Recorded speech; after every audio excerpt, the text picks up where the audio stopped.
Buenos días, buenas tardes, buenas noches, amigos de Informa Radio. En este programa de hoy, que el día que estamos grabando es el día 2 de agosto, pero este programa se emitirá en septiembre porque el personal de Informa Radio, los técnicos, están de vacaciones y ya tengo la programación de agosto cubierta pues con programas que había hecho anteriormente. O sea que, desgraciadamente, estos temas que vamos a tratar hoy, que son de inmediatez, son de máxima emergencia y preocupación para todos los españoles, pues lo van a escuchar ustedes en Informa Radio en septiembre, aunque este vídeo de YouTube pues lo verán ustedes en las redes en cuanto acabe la grabación y lo subamos. Esto quería advertirlo para que sepan ustedes que este programa se ha grabado un mes antes de la emisión que corresponderá a septiembre.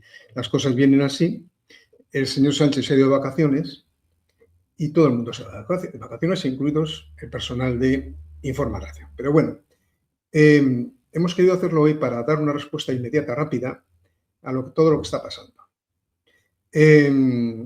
Enseguida incorporaré al programa a dos invitados, luego les presento, pero quería hacer una pequeña introducción, algo así como un editorial de lo que está ocurriendo. Cuando esto estoy comentando, hemos pasado una racha de incendios absolutamente devastadora que ha arrasado, bueno, cientos y cientos de hectáreas. O sea, es una cosa impresionante. Y como pasó en Valencia con la Dana, pues el gobierno se llama andanas.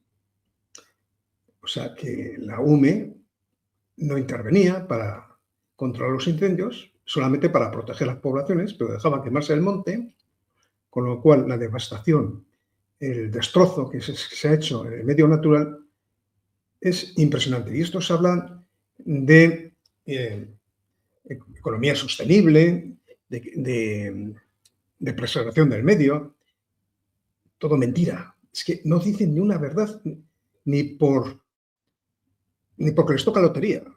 No, o sea, no dicen absolutamente nada que sea cierto. O sea, les importa un bledo el medio natural, el medio rural, los agricultores, los ganaderos, los zorros, las liebres, los árboles.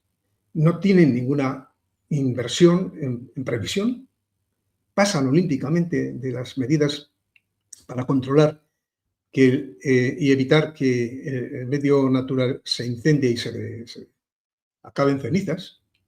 Eso tarda años y años en reconstruirse de nuevo, porque les da igual, porque lo quieren para otras cosas. El medio, el suelo, lo quieren para otras cosas. Y eso es la parte oculta que podemos adivinar todos, ¿eh? Y de eso vamos a hablar luego, cuando entre Diego, que es un amigo del protocolo Santa Pola, y también está el presidente del protocolo Santa Pola, bueno, coordinador, que no es presidente, que es Alberto Abascal, porque tenemos también otro tema gravísimo, que tiene una inmediatez de estos días pasados, de estos inmediatos días pasados. La invasión programaria desarrollada por el rey de Marruecos, por Marruecos, que Marruecos es el rey, ¿eh? Marruecos no es los ciudadanos, Marruecos es una satrapía. Perdón. ¿Y qué pasa con Marruecos? Vamos a ver, algún dato. ¿Dónde está la defensa de España? ¿Dónde están las Fuerzas Armadas? Por ahí. En actos bélicos que no son los nuestros, ¿no? Pero hablando de incendios y guerras, el gobierno promueve que haya incendios, porque si no tendría otra actitud. Le interesa que haya incendios. He llegado a esa conclusión. Presuntamente, ¿eh? Aquí todo presuntamente. Solo ha invertido una cuarta parte del fondo de contingencia contra incendios, o sea, 4 millones de euros nada más. Me vas con eso. A mí que me digan algo. ¿Cómo con esa cantidad Vamos a comprar aviones, vamos a comprar maquinaria, vamos a comprar, no sé, todo lo que se emplea para extinguir los incendios.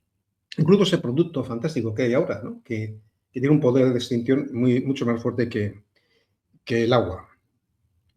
Se dedica una parte de ese fondo europeo para la prevención y la contingencia de los incendios, se dedica a abastecer de armamento a Zelensky. Vaya, un dato. Otro dato. También a enviar tropas al Ártico. ¿Qué se nos ha perdido a nosotros en el Ártico? Más que tocarle los cherenguenes a Putin, ¿no? Bueno, el incremento de gasto militar ha sido multiplicado por 3, pero para el complejo militar de la OTAN. Para nuestra defensa, ni pío. Y luego hablan que bueno, pues que claro, no tenemos ninguna actitud de parar la inmigración. Bueno, entre otras cosas porque a nadie le interesa en el staff operativo del gobierno que pare la invasión, porque la invasión la promueven ellos. Están llamando a la gente para que venga. O sea, que están diciendo que vengan más, que necesitamos más. Será para generar más votos propicios al PSOE, digo yo. Porque de otra manera, a mí que me lo expliquen esta actitud de traer mucha gente de África. Por cierto, hablando de esto, ¿cuánto dinero se ha gastado Sánchez en tenerle contento a Mohamed VI de Marruecos? ¿Cuánto? Pues les digo, unos 1.000 millones.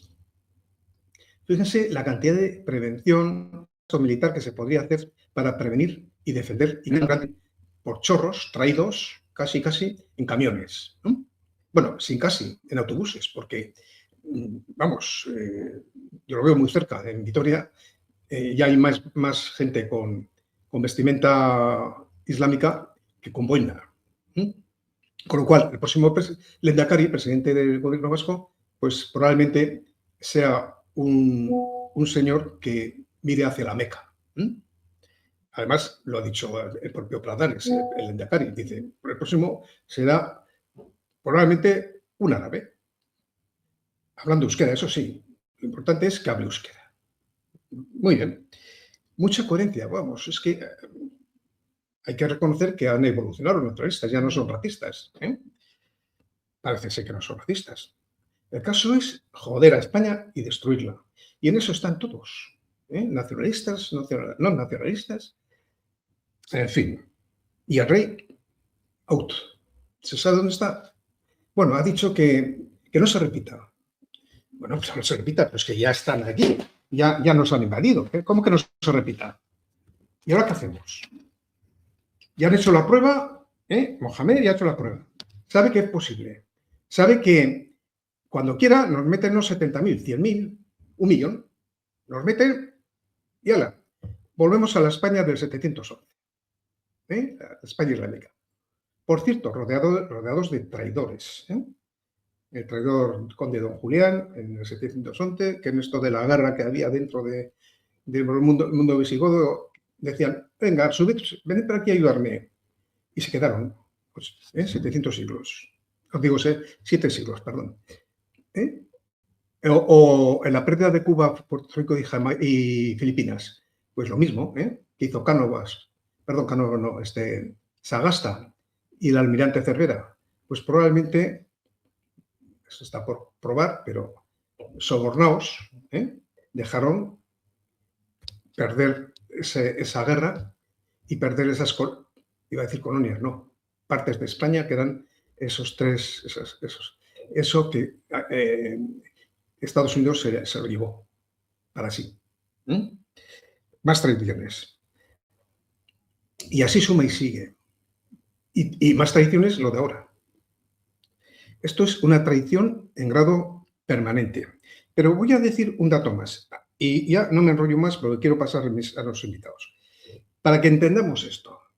Voy a dar un dato, porque nadie habla de esto. El Foro Sao Paulo. Los 20 puntos de la agenda del Foro Sao Paulo.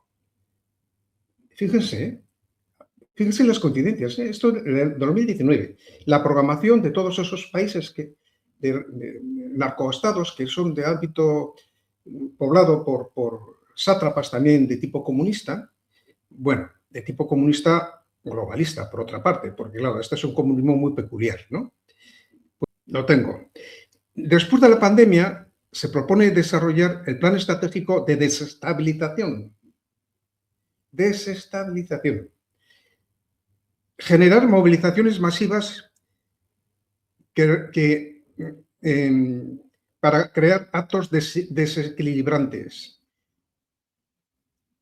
Continuar con la formación de guardia paramilitar. ¿Qué es eso de guardia paramilitar? Bueno, yo interpreto ETA, por ejemplo.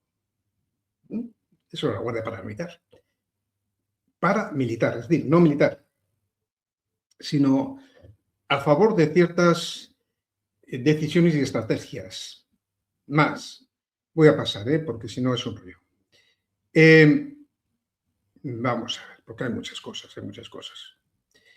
Bien, aquí. Invasiones masivas.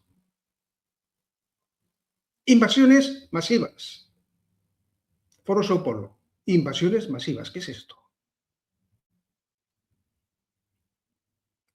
No voy a decir más. Cada cual que piense. Reparto de propiedades.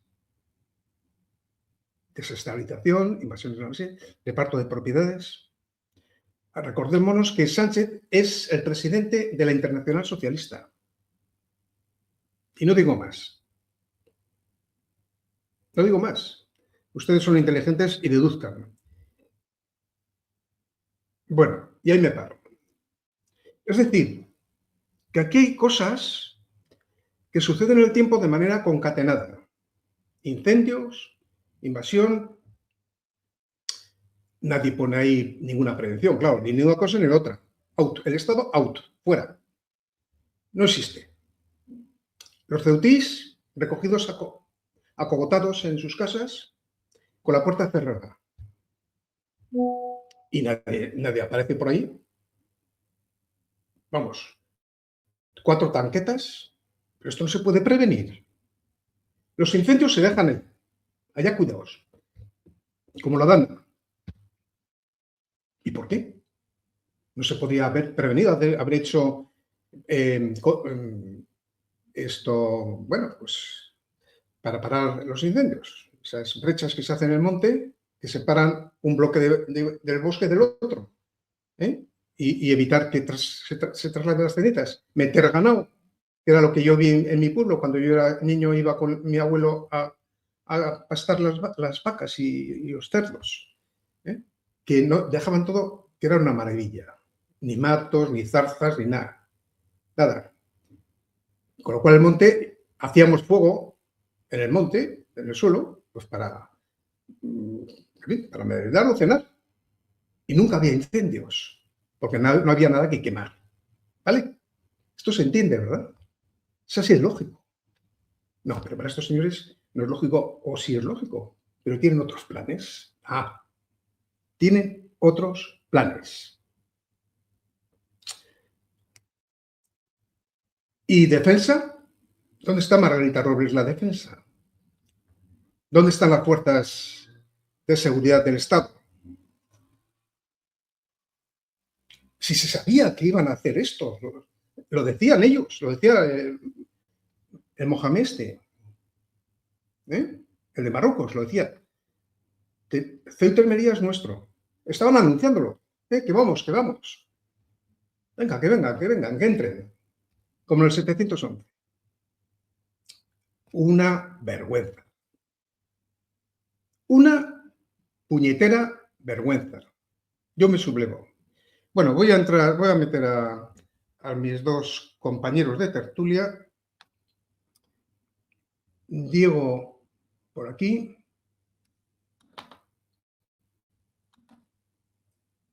Estoy aquí un poco en precario porque no estoy en mi casa de Vitoria y ando con un portátil que no es lo mismo. Ahí estamos. Buenas tardes, noches, ya no sé lo que son. amigos Diego y Alberto. Pues iniciamos el turno. A mí me habéis estado escuchando. ¿Por dónde empezamos? Bueno, pues por saludarte, Ernesto. Buenas tardes, noches a ti, para todos tus seguidores y muchísimas gracias porque nos hayas invitado. Un honor, como siempre, estar y participar contigo en cualquier medio. Muchas gracias a ti, Alberto. Bien, igualmente a los dos. ¿Queréis que empecemos por los incendios? Porque, por cierto, se me ha olvidado, que es lo importante.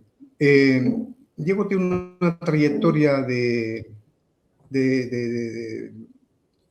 en fin, vamos a decir así, de lucha. La palabra lucha queda mal, ¿verdad?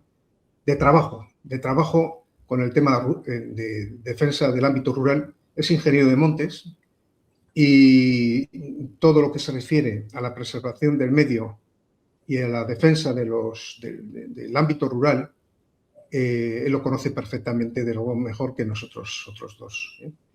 Y tiene además una trayectoria de combate en el sentido jurídico de la palabra para acabar con ciertos abusos con el tema de la implantación a lo bestia de placas solares y molinillos esos de viento que luego no sabemos qué vamos a hacer con esa chatarra, ¿verdad? Esa es otra historia.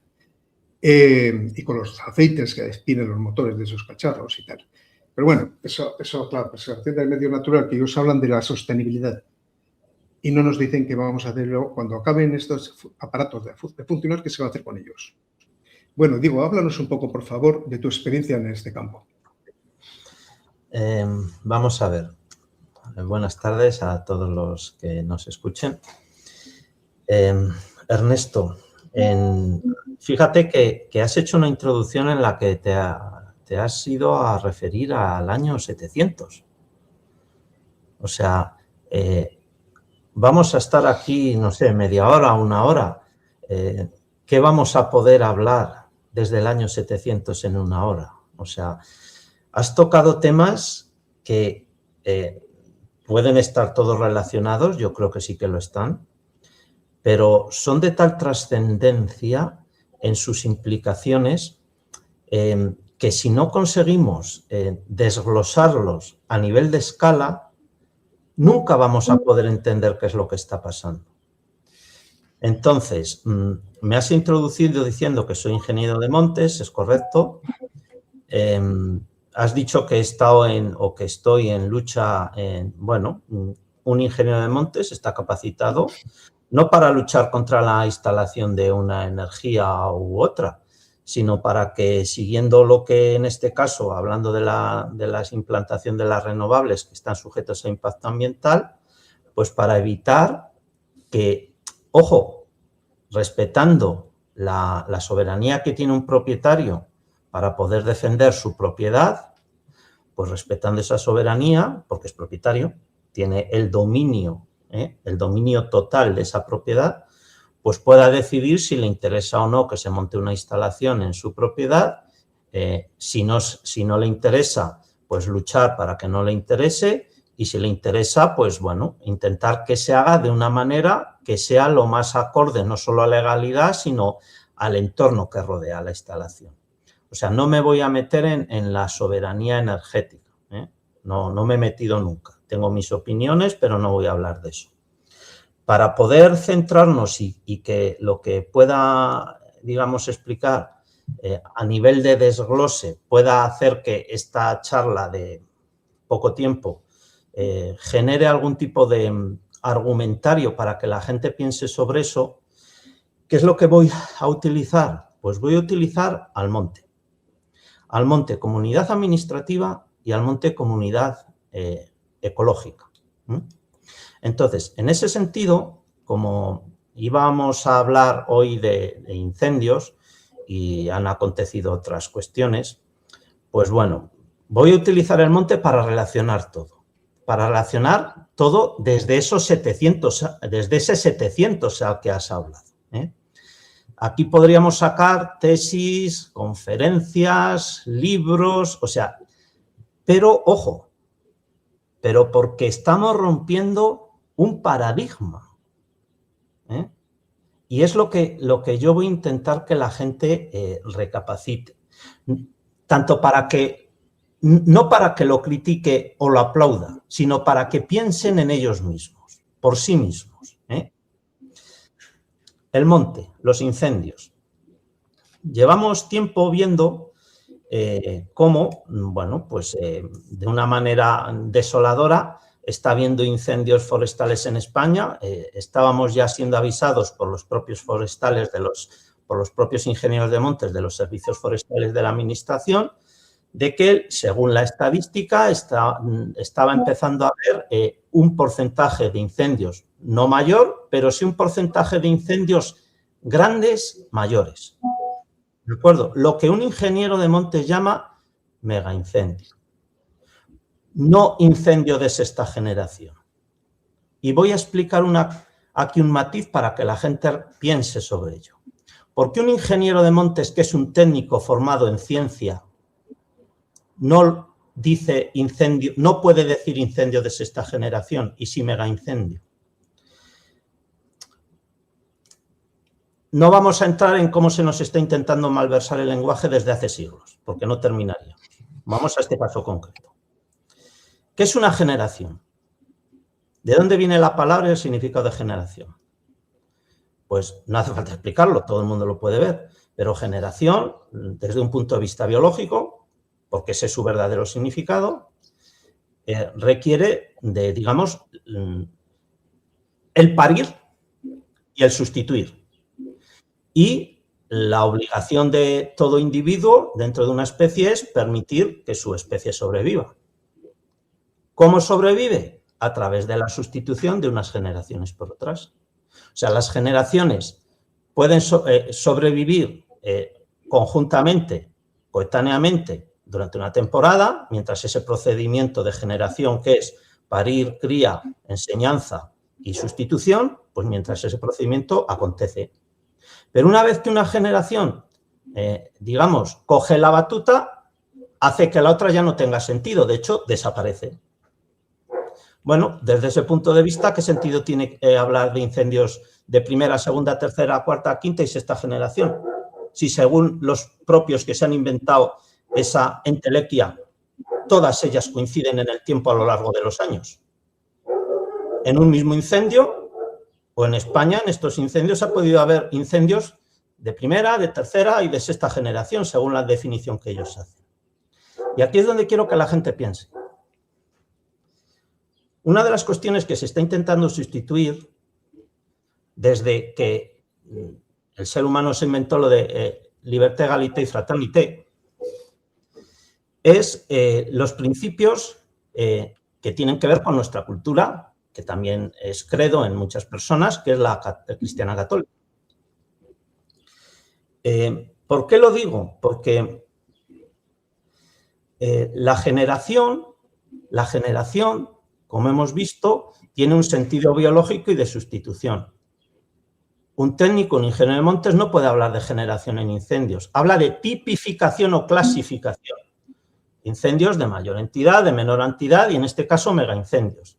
Y a la hora de los megaincendios, ver cuáles son las causas. ¿Por qué? Porque esa es verdaderamente la mentalidad científica y materialista. Sin embargo, cuando se nos está introduciendo malévolamente el concepto de generación, ¿qué se está haciendo? Y aquí lo relaciono con lo que he dicho antes de la cultura y el culto. Lo que se está haciendo es decirle a la persona: huye de tu culto. Porque el culto es metafísica. ¿Qué es la metafísica?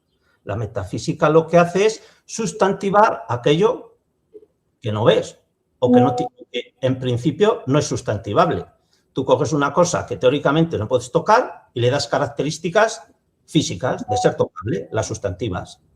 Entonces el culto es despreciable. Hay que despreciar el culto porque es metafísico, ¿no? Creo que se entiende. Vale. ¿Qué es llamar un incendio de sexta generación? Aplicar la metafísica. Lo hemos acabado de explicar. Entonces, esa manera malévola de decir que huyamos de nuestra cultura relacionada con el culto porque es metafísico. Estamos manteniendo a través de la cultura lo metafísico del culto. para introducir una nueva definición de no, pero ahora piensa en metafísica. ¿En qué metafísica? En la que yo te estoy diciendo porque soy científico. ¿Dónde está el criterio materialista del científico en todo esto? Está totalmente malversado. Por eso, un ingeniero de montes o un científico que se precie no debe de hablar de generaciones de incendio, debe hablar de tipificaciones de incendio. Bueno, hecha esa matización, que podríamos estar horas y horas hablando de todo esto porque está todo relacionado, simplemente hay que entender las relaciones. En este caso estamos hablando de relaciones materiales, pero no todas las relaciones son materiales. Las que no son materiales son más difíciles de explicar, pero también se puede, ¿de acuerdo? Entonces, estos incendios que lamentablemente mis compañeros y amigos que están distribuidos por toda España, a los cuales y a todos los servicios de extinción les tenemos que agradecer cómo se han desvivido por intentar minimizar sus causas, pero están con las manos atadas muchas veces. Ese es el problema, las manos atadas. Por la sensación de abandono que hablábamos el otro día, como consecuencia también de malversar el concepto de la subsidiariedad, que también podríamos hablar de esto largo y tendido.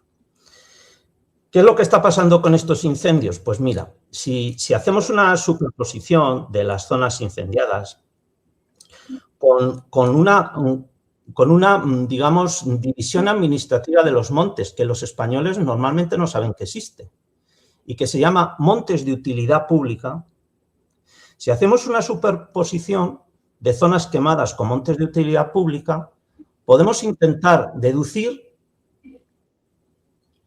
por qué esos incendios han acontecido y qué se ha intentado hacer durante la extinción, relacionando lógicamente también con la ubicación de los núcleos urbanos, donde la gente habita, es lo más importante, eso nadie lo va a discutir. Pero ¿qué conclusiones se sacan cuando haces esa superposición? Bueno, voy a hacer un inciso para que la gente sepa que es un monte de utilidad pública. En el siglo XIX, a partir de 1805, realmente empezó a finales del siglo XVIII, pero en el siglo XIX, cuando ya se hizo el cambio, cuando se formalizó de manera material el cambio del régimen antiguo al régimen moderno, que no tiene nada que ver con la democracia y Franco, o sea, que la gente empieza a pensar en historia, no en los cuentos que le cuentan. Pues cuando pasó eso, digamos que, bueno, pues ahí se convirtió España en un Estado liberal. Y dentro de lo liberal había, pues, liberales conservadores y liberales progresistas. Luego también había, en fin, había más, pero bueno, se resumen progresistas y conservadores. Los progresistas siempre han sido muy, digamos, muy voraces a la hora de decir que hay que generar un cambio y un desarrollo y que la gente viva mejor, pero para eso se necesita dinero. En ese caso lo que se hizo fue intentar generar una mejora de la red ferrocarril española. ¿Cómo? Sacando dinero del territorio. ¿Cómo se sacó el dinero del territorio? Pues el objetivo por el cual, que se materializó en su máximo exponente con la ley de Madoz en 1855, fue que aquellos territorios que eran no solo la Iglesia y las órdenes militares y la nobleza, porque a eso ya le habían dado palo muchas décadas antes, sino fundamentalmente ese nivel de avaricia llegó a que las propiedades de los municipios fueran incautadas de forma masiva por el Estado. O sea, imaginaros imaginaros lo que estoy diciendo. O sea, el Estado llega, dice, esto es municipal, este territorio es municipal, te lo incauto. A partir de ahora es mío, es del Estado. Y ahora lo subasto. Eso pasó en España, ¿eh? Entonces, bueno, pues el grado de avaricia llegó hasta el nivel de que no se respetó ni siquiera muchos de los comunales que eran propiedades de los ayuntamientos. No voy a entrar en otras clasificaciones de montes porque, bueno, la fundamental son los comunales, ¿no? Hay más. Entonces, ¿qué quiso decir eso? Pues fijaros, bajo el antiguo régimen, esos comunales permitían que la gente más humilde pues pudiera tener una economía que complementara su vida cotidiana, que podía ser agricultura, ganadería u oficios. ¿Por qué? Porque en esos comunales pues sacaban leña y sacaban pastos. Esos comunales para los ayuntamientos suponían unos ingresos con los que contrataban al médico y al maestro. Hasta ese nivel yo. Imaginaros que eso pasa hoy. A lo mejor está pasando de otra manera, más moderna o más progresista, porque el mundo evoluciona. Bueno, pues fue tal la barbarie de lo que se quiso hacer con todo el territorio nacional, forestal, que, bueno, pues hubo personas también del Partido Progresista que se oponían porque no tenían una visión tan económica, sino que tenían una visión más técnica. Entonces, bueno, pues ahí, a raíz de ahí se constituyó lo que se pasó a llamar el Cuerpo de Ingenieros de Montes, que estaba representado y aliado con lo que era el ministro de Fomento del entonces. El ministro de Fomento pretendía que aquellas cabeceras de cuenca de toda España que estaban pobladas de árboles no fueran incautadas por el Estado para ser subastadas. A tal nivel de tensión se llegó en aquella época, apoyado el ministro de Fomento por los ingenieros de Montes, que fueron los verdaderos defensores del monte que tenemos hoy, que se está incendiando. Los ingenieros de Montes, miradlo, está en la historia. Esos ingenieros de Montes que hoy están siendo denigrados por los propios políticos.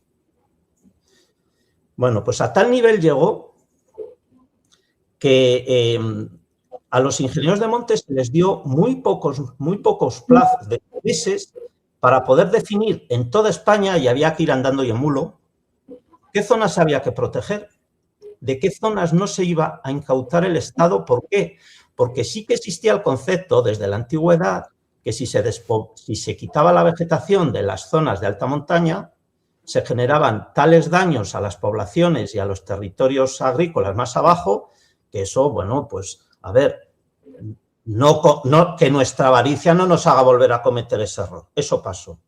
Entonces se generó esa protección a través de los ingenieros de montes recorriendo todo el territorio como podían, generando una clasificación que era muy sencilla, que era una clasificación en la que decían, como en las zonas altas de España, en las montañas, en las cordilleras, lo que abunda son los pinos, los robles y los abetos, pues allí donde haya pinos, robles y abetos, que eso el Estado no se incaute de ello.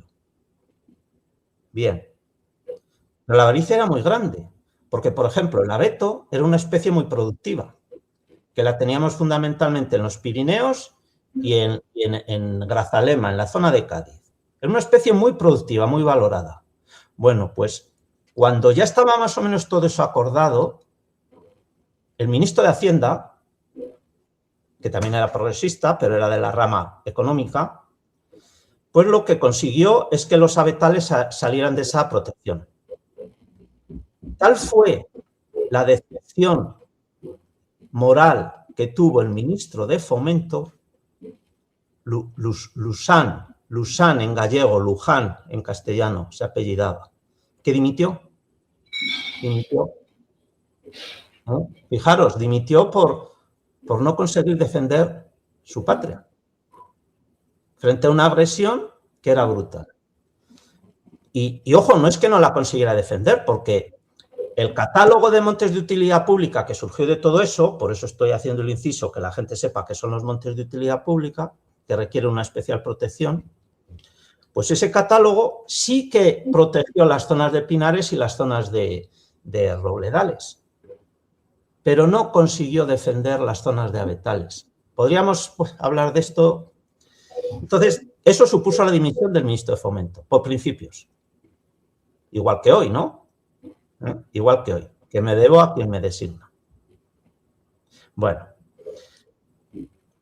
ese catálogo de montes de utilidad pública, que fue generado por el trabajo de ingenieros de montes, andando y en mula, porque los terrenos forestales y las altas montañas no se podía ir en coche.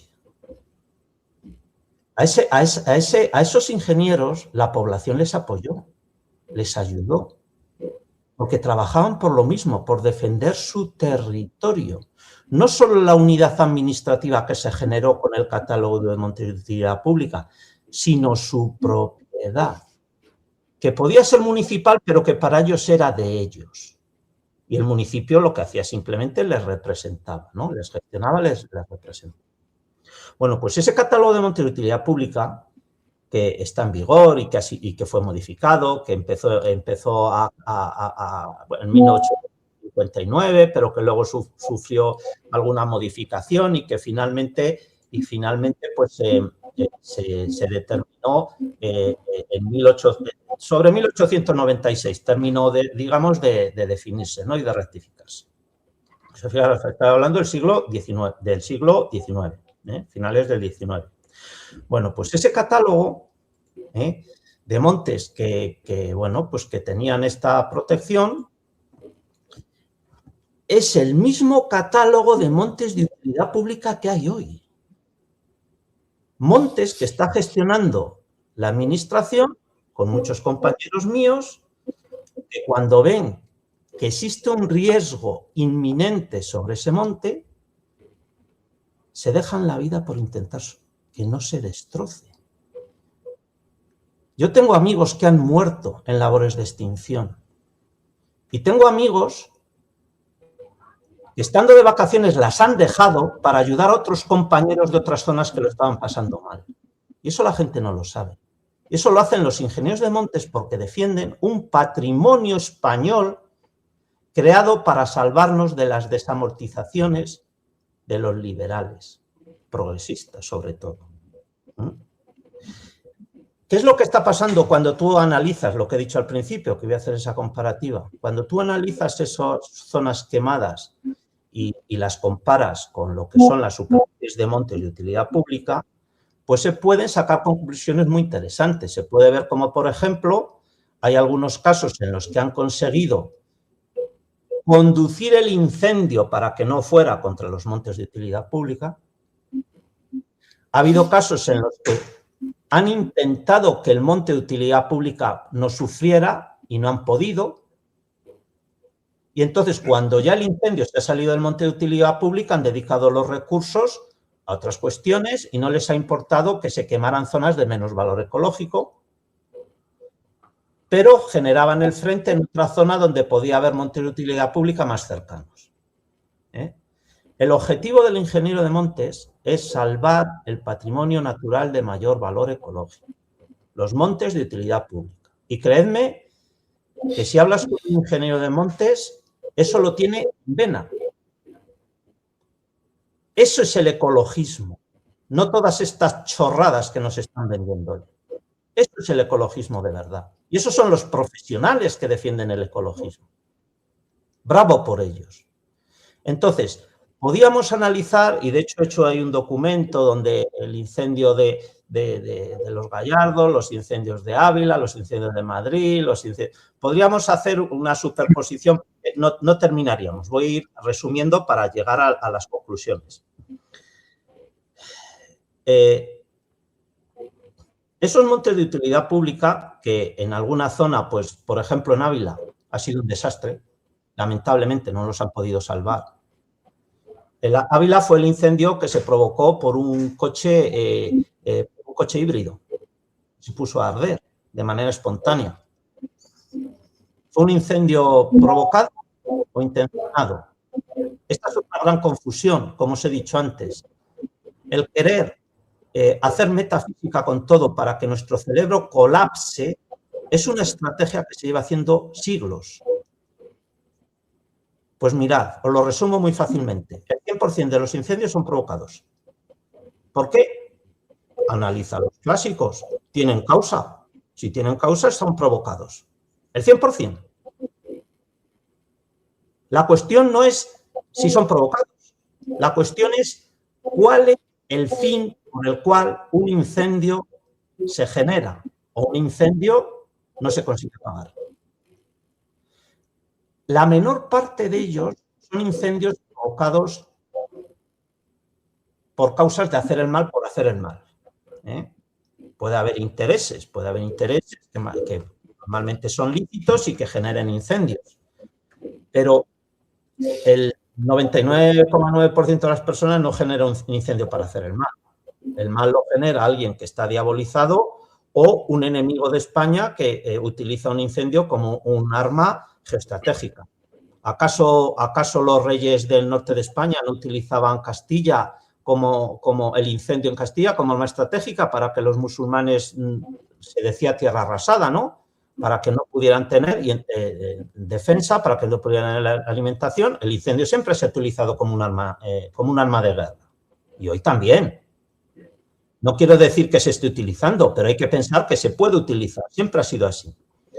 Bueno, pues esos incendios que ya os digo que, bueno, pues podríamos analizar muchos casos y lamentablemente yo de lo que estoy viendo, el que más nos duele es el de Ávila, porque ha quemado muchísima superficie de monte de utilidad pública que habrá que recuperar, lógicamente. Ese catálogo al que os he hecho referencia y ese contexto histórico que os he explicado referente a las desamortizaciones, a la ley Madoz, pues nos llevan al siguiente paso de la exposición, que es el paso de la legalidad.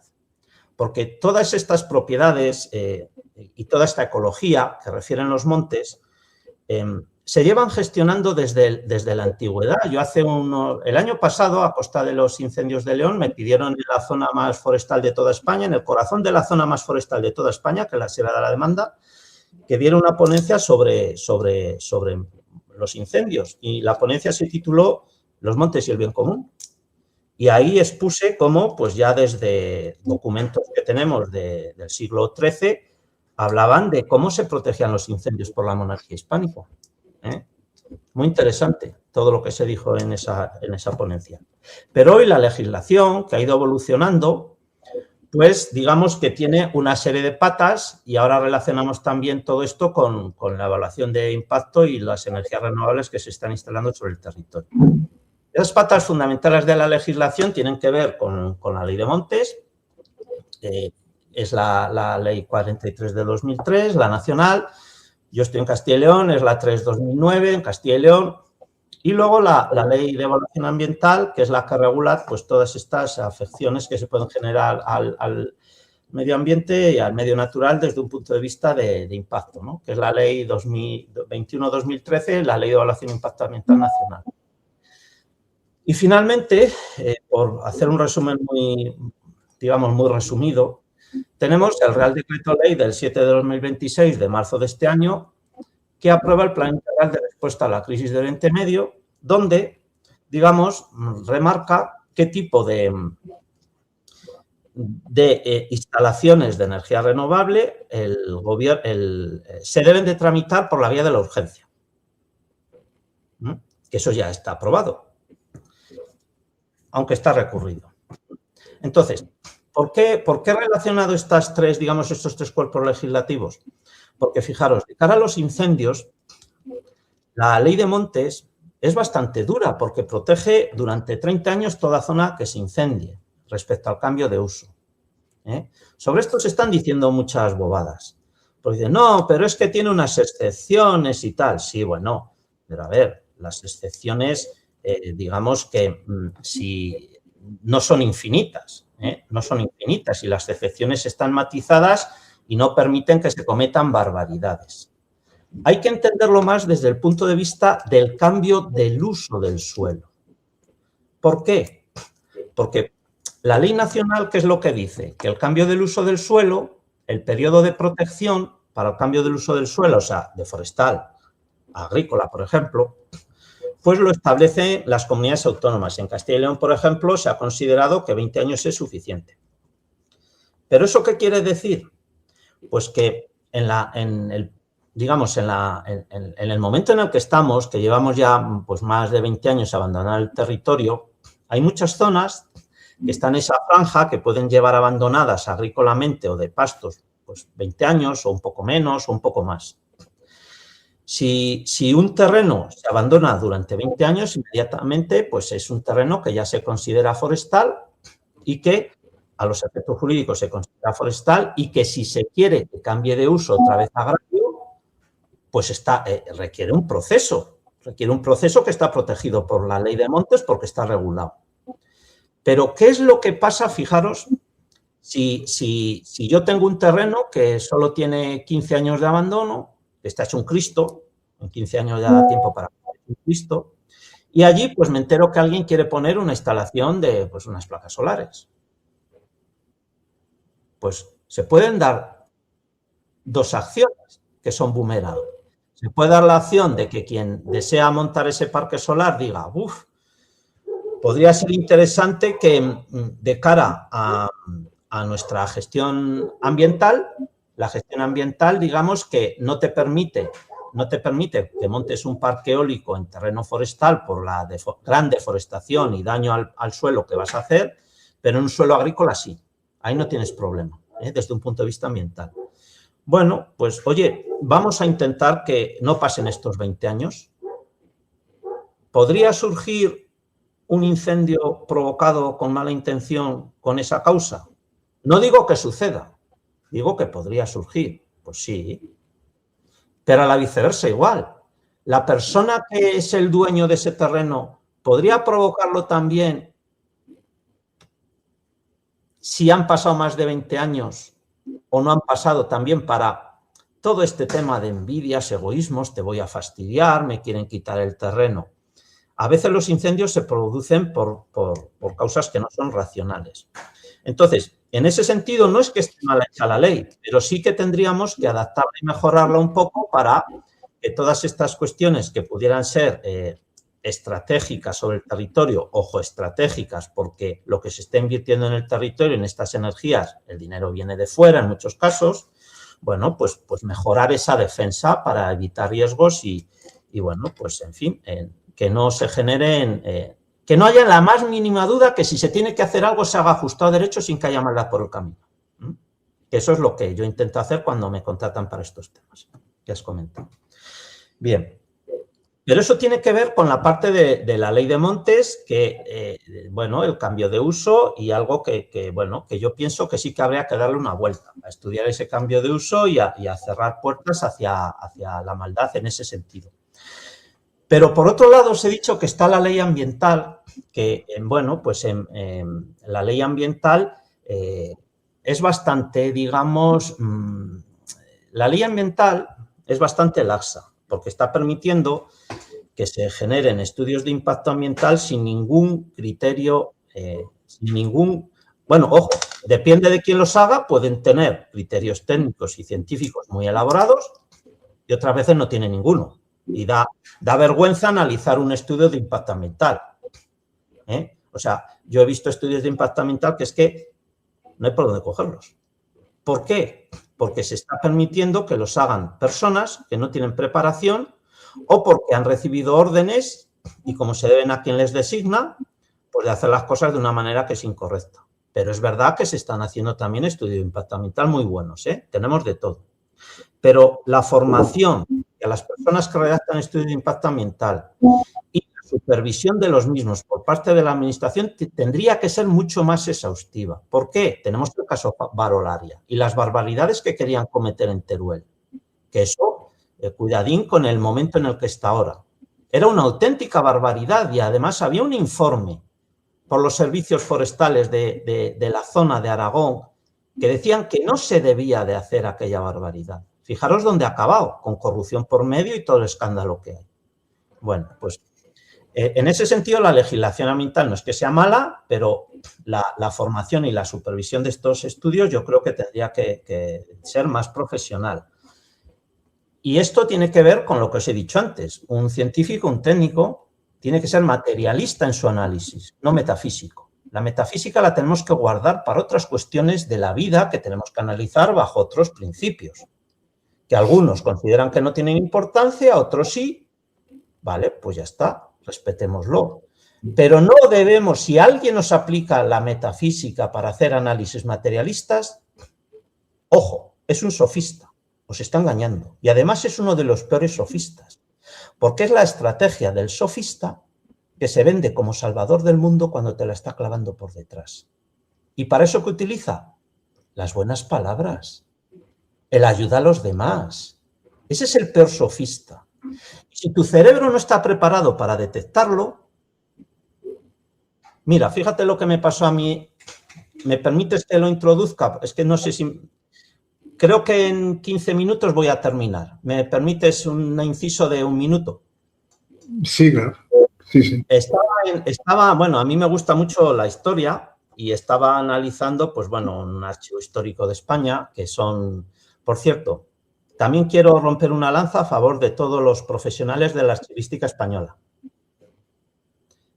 Guardan nuestro patrimonio con mucho valor, con mucho tesón, no se les tiene en valor, no se les reconoce públicamente y, sin embargo, ese patrimonio que guardan nos hace entender muchas cosas de lo que nos pasa hoy, y no solo a nivel de España, sino a nivel de nuestras vidas familiares y de nuestras vidas, de nuestros futuros proyectos de vida, que a veces no los sabemos orientar porque nos han desorientado.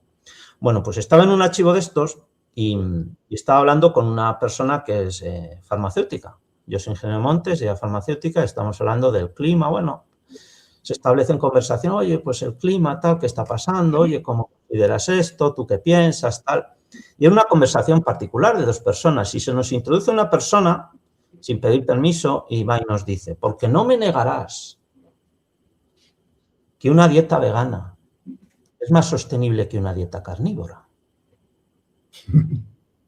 No, atento. Primero, la falta de educación por considerarse superior a nosotros y meterse en una conversación que era ajena. Y segundo, la auténtica chorrada que soltó. Bueno, entre los dos, con bastante educación, pues utilizamos unos argumentos que tenían que ver desde el prión de las proteínas de los vegetales y los animales, que es distinto y eso hay que saberlo, o la propia sostenibilidad de la gestión del territorio. Si no hay ganadería, no se desbroza el territorio de manera natural. Las mejores desbrozadoras naturales son los animales, que funcionan in situ, no funcionan con teletrabajo. Y bueno, pues entonces, si un terreno que se acumule mucha vegetación, pues es un terreno que, bueno, pues que genera grandes incendios. Y entonces le decía a la farmacéutica, ¿dónde está la sostenibilidad, no? Yo le decía, ¿y tú no sabes nada de los priones, de las proteínas? No, yo es que no sé. Entonces, ¿para qué hablas? ¿No te acuerdas lo que pasó con las vacas locas? Que se les dio proteína animal y mira la crisis sanitaria que se generó. Claro. ¿Sabes lo que le dije a esa persona? Para concluir, le dije, mira, a las personas como tú, ¿sabes lo que me inspiran? Lástima. Me inspiráis lástima. Pero no me inspiráis la lástima porque me des pena y te considero inferior a mí. No, me inspiras la lástima cristiana. ¿Sabes por qué? Porque te han lavado el cerebro a tal nivel que si algún día te das cuenta, tu cerebro va a colapsar porque te habrás dado cuenta que has perdido mucho tiempo de tu vida, pero es que encima os estáis haciendo daño a vosotros y a vuestras familias sin daros cuenta. Esa es la lástima cristiana que me genera, por eso te lo estamos intentando explicar. Oye, tú querrás abrir los ojos, no, eso es tu decisión, tu voluntad. Bueno, hecho ese inciso, paso al tema de la evaluación ambiental y como hemos hablado de que una de las cuestiones tenía que ver con la vegetación, pues mirad, si puedes compartir esto que tengo ahora en imagen para explicar un poco a la gente qué quiere decir eso de la vegetación y lo que también explicó la farmacéutica, que tiene que ver con los montes y luego ya pasamos al tema ambiental y a las energías renovables. Si ves esa imagen, que yo creo que a ver si la puedo poner. Mira, sí, ¿veis esa imagen?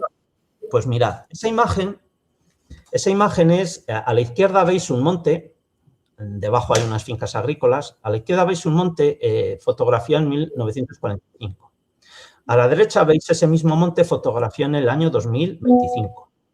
Creo que a la izquierda se ve que es un monte mucho más pastoreado y adhesado y a la derecha es un monte pues mucho más cerrado que cumple otra función, pues el de generar más biomasa, pero a la vez más continuidad de cara a un incendio, ¿no? O sea, la diferencia de carga de vegetación creo que es más que evidente y han pasado pues unos 80 años, ¿no?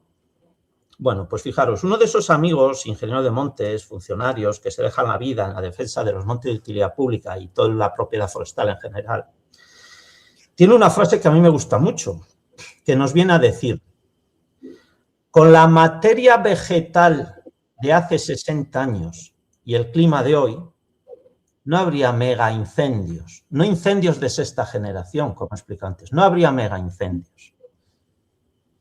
Con la materia vegetal de hoy y el clima de hace 60 años habría mega incendios. Que las personas que nos escuchen piensen sobre eso, por favor. No estoy diciendo que la causa sea la vegetación, pero la vegetación tiene una incidencia brutal en que existan o no mega incendios. ¿De acuerdo? Bueno, si quieres citarlo, sigo con el tema ambiental. Entonces, llegamos ya a las implicaciones de todo lo que tiene que ver esta evaluación que se está haciendo sobre todos estos proyectos de energías renovables. En este sentido, hago un inciso. Cuando éramos jóvenes, nos decían, España es un 80% deficiente en energía autóctona, en energía. No, siempre hemos tenido ese problema. Yo siempre de chaval oía la cifra del 80% de la energía que la teníamos que importar. Lógicamente, si disminuimos ese porcentaje de energía que tenemos que importar, pues tendremos mayor soberanía energética y eso es un beneficio para el conjunto de la nación. Que eso se deba de hacer con unos tipos de energía u otra, eso es lo que hay que analizar con criterios materialistas, no metafísicos. ¿Por qué? Porque estamos sufriendo mucha ideología que produce gestión, pero eso no es materialismo, es metafísica. Os he puesto un ejemplo antes, ¿de acuerdo? Bueno, pues fijaros una cosa que es muy importante y con lo que voy a terminar.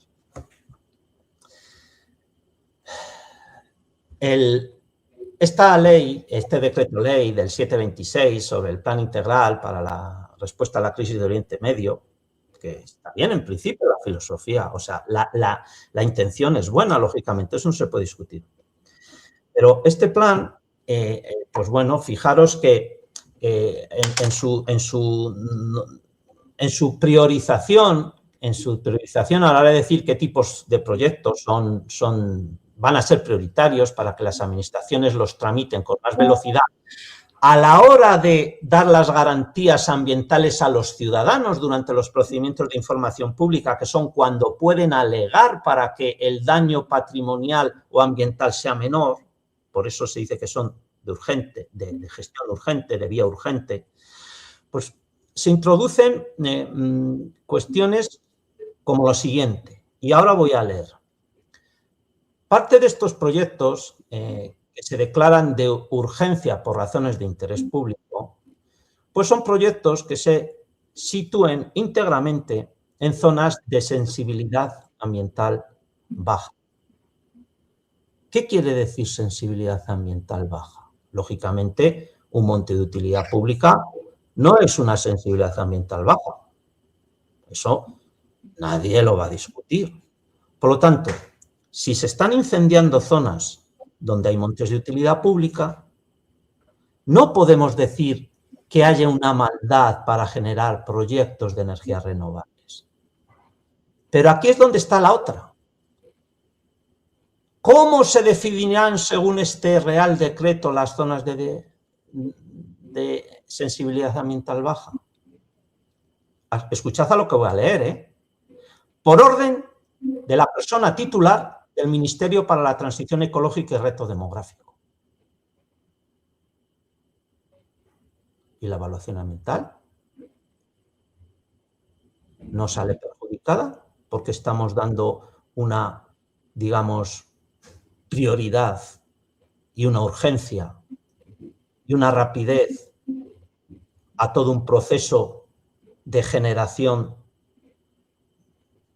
de energías renovables en zonas que sean de sensibilidad baja y es el titular de Medio Ambiente y Transición Ecológica el que por una orden decide clasificar qué zonas sí, qué zonas no son de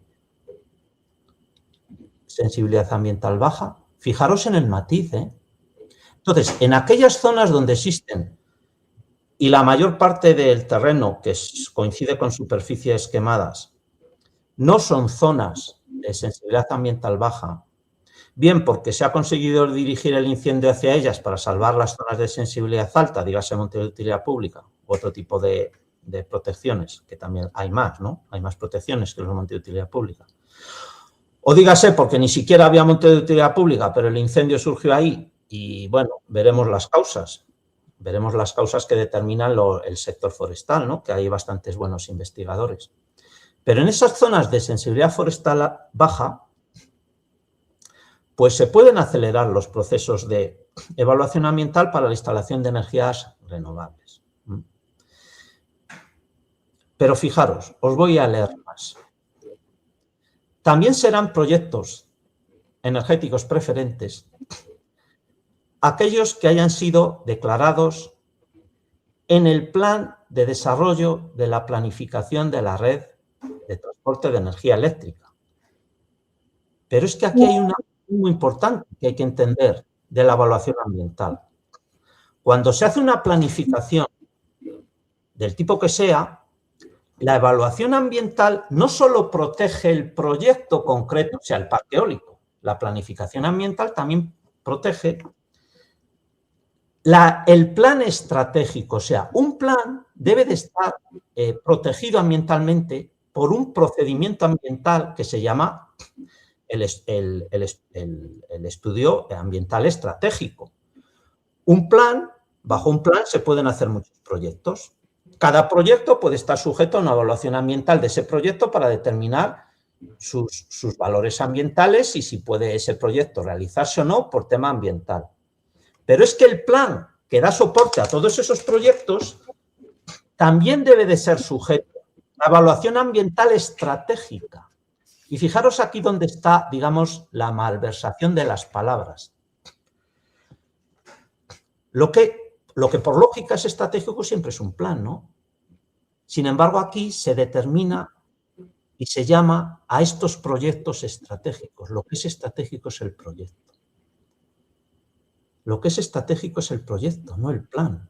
Cuando lo que ambientalmente es protegible por ser estratégico es el plan. Y aquí os voy a decir más. ¿Sabéis que no todas las comunidades ambientales españolas han desarrollado un plan estratégico de despliegue de energías renovables? Y por lo tanto se están generando proyectos de energías renovables en comunidades autónomas donde no se ha evaluado ambientalmente el plan de despliegue de las mismas. ¿Sabíais eso? Pues pensad sobre ello. Voy a leer otra cosa de este mismo Real Decreto. ¿Qué más proyectos estratégicos preferentes? Las instalaciones energéticas que hayan sido declarados proyectos estratégicos de inversión por resolución de la Comisión Delegada del Gobierno para Asuntos Económicos. O sea, que ya no solo influye la ministra de Transición Ecológica o persona titular, que es la ministra, ¿no? Sino también influye la Comisión Delegada del Gobierno para Asuntos Económicos, o sea, políticos y políticos, ¿no? Pero es más, también pueden ser proyectos declarados energéticos preferentes aquellos que hayan sido declarados como instalaciones energéticas estratégicas por acuerdo de Consejo de Ministros. O sea, también están implicados todos los ministros en esto. También. Pero es más, también pueden ser todas aquellas repotenciaciones de instalaciones a las que se refiere el artículo 22. ¿Qué dice el artículo 22? Se habilita al gobierno, políticos, para aprobar mediante Real Decreto las disposiciones necesarias para el desarrollo y aplicación de este artículo. Entonces, ¿qué quiero decir con esto? Fijaros, la declaración de proyectos, ya no planes, proyectos estratégicos, cuando siempre lo que siempre es estratégico por lógica y por en fin, cualquiera que estudie sobre estrategia, táctica y operación, sabe que lo estratégico es el plan, no el proyecto, ¿no? Pero bueno, mezclemos las palabras para hacer que todo suene mejor. Bueno, pues fijaros que estos proyectos energéticos preferentes, al final, ¿quiénes son los que tienen poder real para que se agilicen? La ministra de Transición Ecológica, la Comisión Delegada del Gobierno para Asuntos Económicos, el Consejo de Ministros y el Gobierno. Ahí va. Y entonces, ¿dónde están el resto de administraciones con las comunidades autónomas a la cabeza, que son las que velan por la ordenación de su territorio y porque las evaluaciones ambientales en su territorio permitan a los ciudadanos con las máximas garantías que la instalación de cualquier tipo de proyecto, digamos, no incumpla la Constitución? ¿No hay aquí una cuestión de inconstitucionalidad flagrante? Bueno, pues mi respuesta es que sí. Y de hecho, cuando después de sacar estas conclusiones, al hacer este análisis, me puse a indagar, pues pude comprobar cómo una comunidad autónoma como la de Galicia elevó y se admitió a trámite una cuestión de inconstitucionalidad con este tema. O sea, ¿qué quiero decir con esto? Y aquí ya saco la conclusión. Que esta sensación de abandono que se nos está generando por la gota fría de Valencia, por los incendios, por lo que ha pasado trágicamente en Ceuta, esta sensación de abandono que se nos está generando y que no nos genera más que, digamos, desestabilización mental, porque ¿quién la sabe explicar? La gente está con la cabeza rota. ¿Cómo puede ser esto? Estamos abandonados. Estamos abandonados porque se ha roto el principio de subsidiariedad que hablamos en aquel otro programa, acordaros. Y porque se están malversando los conceptos. Y porque los políticos están queriendo ser los amos y señores de nuestro territorio. Por ejemplo, con los incendios. ¿Sabéis que toda esta clasificación de nivel 1, nivel 2, nivel 3, entrada de la UME, no entrada de la UME, al final todo esto, ¿hacia dónde está dirigido? Hacia que el que es capaz de dejarse la vida por vocación para apagar un incendio, que es el forestal, sea el que menos pinte en todo este proceso. ¿Por qué? Porque está siendo sustituido por los cuerpos de protección civil que dependen de las consejerías de presidencia. Ya no dependen del servicio forestal de la comunidad autónoma que va a defender ese territorio a capa y espada. Ya no depende. Y entonces a veces esos compañeros míos se tienen que ver en la obligación de decir, no tengo más medios, que eso también está planificado, el no tener medios. ¿Cuántos años llevamos sin aprobar presupuestos de la Nación? ¿Se está hablando de eso? ¿Y sin presupuestos se pueden hacer contrataciones?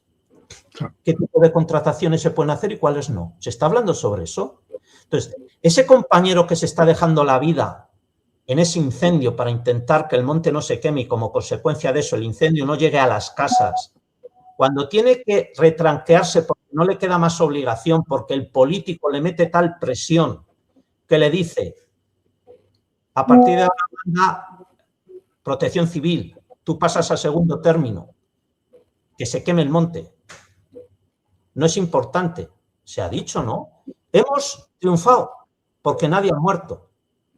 Hemos protegido las viviendas, más o menos, no todas. Hemos triunfado.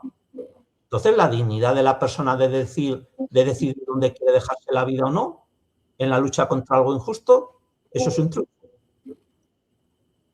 ¿Por qué esos ingenieros de montes están sufriendo esa situación? Porque los políticos quieren quedarse con la gestión de los incendios a través de la protección civil y denigrar a la protección forestal, que no tiene medios. ¿Sabéis que los montes de España tienen un presupuesto de mantenimiento anual por hectárea de 10 céntimos al año? Y esto tengo compañeros que lo han avalado. ¿Sabéis que ese dato?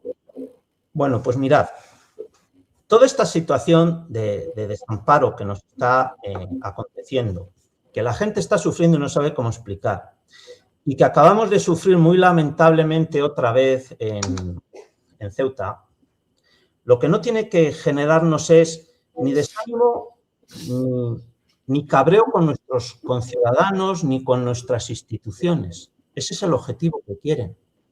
Porque llevamos siglos, como bien has dicho, llevamos siglos sufriendo la desestructuración de lo que es el hispanismo y la filosofía española. De esto podríamos hablar mucho, de nuestros grandes pensadores, de la Escuela de Salamanca y cómo se está denigrando todo eso. ¿Por qué? Porque si tú tienes a la población desorientada y desamparada, esa población va a ir contra sus instituciones. Todos estos ataques, en el fondo, nos están utilizando a los ciudadanos para que vayamos contra nuestras instituciones, para que no creamos en el Estado, porque lo que se quiere cargar es el Estado. ¿Pero por qué se quiere cargar el Estado? Pues es muy sencillo. Igualdad, libertad, fraternidad. ¿Qué es Francia? Es Marruecos. Es o muerte, que no se te olvide, o muerte. Sí, sí, es Marruecos y que es España. Dos monarquías, ¿no? Son dos monarquías. O sea, enemigos a batir. Son enemigos a batir. Bien es cierto que la monarquía española es mucho más avanzada. Bien es cierto que la monarquía marroquí, pues no lo es. Además, tiene muy poco tiempo, ¿no? En comparación. En fin. Pero es que ni siquiera nuestros vecinos son nuestros enemigos. De hecho, todos sabemos que los reyes de ambos reinos, pues bueno, se han mantenido unas relaciones cordiales, creo que se ha visto durante décadas, ¿no? Yo creo que por ahí no va el problema. Fijaros cuáles han sido las manifestaciones de nuestro presidente, Pedro Sánchez. España ha sufrido un ataque a la integridad territorial. Y la causa es el Tribunal Supremo y las mafias. O sea, en una misma frase se ha relacionado el ataque a la integridad con las causas, los delincuentes, dentro de los cuales también debe de estar el Tribunal Supremo, al menos sutilmente expresado, porque se les pone al mismo nivel, ¿no? Eso no es grave, no es un ataque al Estado, no es un ataque a las instituciones. Claro, cuando la gente oye eso, ¿qué piensa? ¿Y qué ha dicho el rey? Pobrecillo mío, como decía mi abuelo. Si el rey es tu quinto, hijo, que el rey es tu quinto, no hay quinto malo. El rey es mi quinto, efectivamente, el rey es mi quinto, no hay quinto malo. Eso es, bueno, creo que la gente lo sabe, ¿no? ¿Sabe la gente lo que quiere decir no hay quinto malo? O es que ya como no se hace la mili ni se tiene ese compromiso con la nación, la gente ya no sabe lo que es un quinto y cómo se tallaban a los quintos y que se nos presuponía, ¿no? Que teníamos ese valor. Que al final lo que hacíamos era convivir unos con otros y aprender de todos, en común y de manera democrática, porque todos valíamos lo mismo. Bueno, pues ese pobre rey que tenemos, desde el punto de vista de que también le están atacando a él por ser institución, ¿qué es lo que ha dicho? No se ha atrevido ni a hacer una declaración institucional, según lo que yo he leído, puedo estar equivocado. Pero ¿qué ha dicho? Que está muy preocupado e indignado. Habla como el pueblo. ¿Por qué? Él está también siendo atacado. Él está siendo atacado. Igual que nosotros sentimos el desamparo y el abandono y no entendemos por qué, él está en el mismo nivel de ataque, de desamparo. Por eso nosotros tenemos que apoyar a las instituciones. Lógicamente, a ver, él tiene asesores. De todo. A ver, él puede tener unas capacidades más o menos desarrolladas de forma natural, pero tenía muy buenos profesionales a su alrededor. Entonces, lo que quiero es que la gente piense sobre eso. ¿Por qué? Porque allí donde tengamos un ayuntamiento que nos fracasa, pues debemos de luchar para que eso, a través de la comunidad autónoma, se mejore, o de la Diputación. Allí donde tenemos una comunidad autónoma que fracasa, pues a través del Estado tenemos que hacer que eso se solucione. Pero si tenemos un Estado que pensamos que fracasa, ¿qué podemos hacer? Después de Bruselas solo queda Dios. Cuidadín, con lo que acabo de decir. Porque claro, ¿qué tenemos que hacer? ¿Acudir a Bruselas? Bruselas. Y si es el globalismo que quiere, digamos, subyugar nuestras libertades garantizadas por los estados desde hace mucho tiempo, y si es ese globalismo al que le molesta la monarquía española y el régimen constitucional, ¿no? El régimen español y el régimen marroquí, que también es una monarquía que, por cierto, defiende su cultura y su culto, ojo, el régimen marroquí lo hace. Y si resulta que esos regímenes son los que estorban, y también nos quieren tener enemistados a través del ataque a las instituciones. Me gustaría que la gente pensara sobre todo esto, porque es que yo lo que veo que nos rodea es esta sensación de no saber qué hacer. Y fíjate, yo que he sido desarrollador de patentes y de mucha propiedad intelectual, cuando me he tenido que enfrentar a interpretar la naturaleza, las leyes de la naturaleza, que no las escribe el hombre, para intentar desarrollar una mejora ambiental a través de tecnologías basadas en la naturaleza, pues he aprendido tácticas muy interesantes para discernir sobre todo esto y sacar conclusiones que puedan generar un producto final, ¿no? Una herramienta que sea útil para la sociedad.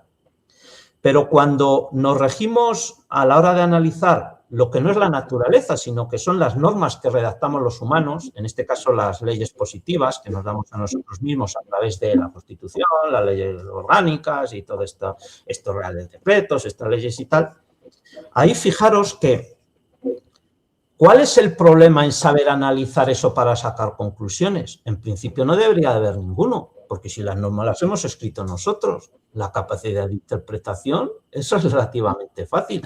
Es mucho más difícil interpretar la naturaleza que las normas no las hemos puesto nosotros. Bueno, pues ese es el ejercicio que he querido ofrecer hoy de ejemplo para que la gente pueda pensar sobre todo esto. Es verdad que mucha gente dirá, sí, pero claro, analizar todas estas leyes que lo haga tu padre, porque es que yo soy un juntaletras y, ojo, por ser un juntaletras no quiere decir que sea una persona no útil, que será más útil que yo para otras cosas. Que la gente humilde muchas veces es con la que más ganamos cuando nos unimos unos y otros y cada uno sabe hacer lo que quiere, porque humildes podemos ser todos, cada uno en su materia. Pero es verdad que muchas personas, pues bueno, pues o no tienen esta visión o no la han llegado a tener esta visión o les cuesta analizar leyes, y más cuando empezamos a tener un cuerpo legislativo tan brutal como el que tenemos en España, que igual habría que simplificarlo, ¿no? Pero con eso quería pues un poco terminar mi intervención y que no sé si he sido capaz, pero creo que, vamos, me he esforzado todo lo posible porque se ponga todo esto como ejemplo para, digamos, llamar a las personas a que pensemos. Y llamar a las personas a que no hay que caer en la desesperanza, que hay que pensar. Y que nuestras instituciones realmente están para defendernos y que unidos siempre vamos a ser más fuertes. Y más o menos yo creo que no, con eso ya termino. Alberto, no te hemos dejado a ti tiempo para hablar apenas. ¿Quieres comentar algo? No hay problema, Ernesto. Si yo venía aquí, ya os lo dije cuando me invitaste al programa, que hoy aquí el protagonista era Diego, y yo aquí nada, hoy a aprender y a colaborar con vosotros en la medida de lo posible. No me importa que ya se haya acabado el tiempo y que tengamos que dejarlo aquí. Nada, simplemente darle las gracias a Diego por la exposición que nos ha hecho. Y es que nos haría falta, para plantearle cuestiones y preguntas y matizaciones, nos haría falta otra hora entera de programa, Ernesto. Mira, es verdad. No hay problema porque... Digo. No, que, a ver, he intentado hacer un resumen resumido de lo resumido de lo resumido de lo resumido. O sea, no he podido resumir más, creedme. Si me hubierais dicho tienes que ceñirte a 37 minutos, me hubiera ceñido a 37 minutos. En este caso me habéis dejado la libertad por confianza de decir, oye, tienes un tiempo un poco libre, pero es que no he podido resumirlo más. Porque como bien está diciendo Alberto, es que podríamos, es que esto es impresionante lo que tenemos entre manos. Y además, como decías antes, Diego, y es que está todo unido. Mira, a mí me gustó mucho, bueno, me ha encantado toda la intervención. Estoy casi en todo de acuerdo contigo, porque además muchas cosas las desconocía. Nos has dado muchísima información. Coincido en que están atacando las instituciones y nos quieren destruir. Y al principio de todo, para ser muy breve, Ernesto, al principio de todo empezabas decías que había que, a ver cómo explicábamos esto, porque Ernesto en la introducción había hablado ya del año 700 o 700 años, qué perspectiva de escala teníamos. Y eso volver ahí sí me gustaría, porque es muy importante. Porque desde qué escala estamos haciendo este diagnóstico. Nos hemos centrado, os has contado un caso concreto de los incendios, como ingeniero de montes que eres y controlas todo el tema de los terrenos comunales, en fin. Pero es que para coger la escala correcta de los problemas que acucia España y derivados a la hispanidad, tenemos que pensar bien qué posición ocupó España en la historia de la humanidad. Claro, nuestra escala es la máxima, no hay máxima escala. Nosotros fuimos un proceso civilizatorio, fuimos una monarquía imperial y nuestra escala fue global, de hecho, el primer imperio global de la historia. Entonces, ¿qué escala es? Por usar la terminología de Gustavo Bueno, ¿no? De la dialéctica de imperios y de estados. Pues no, nuestra dialéctica es una dialéctica imperial.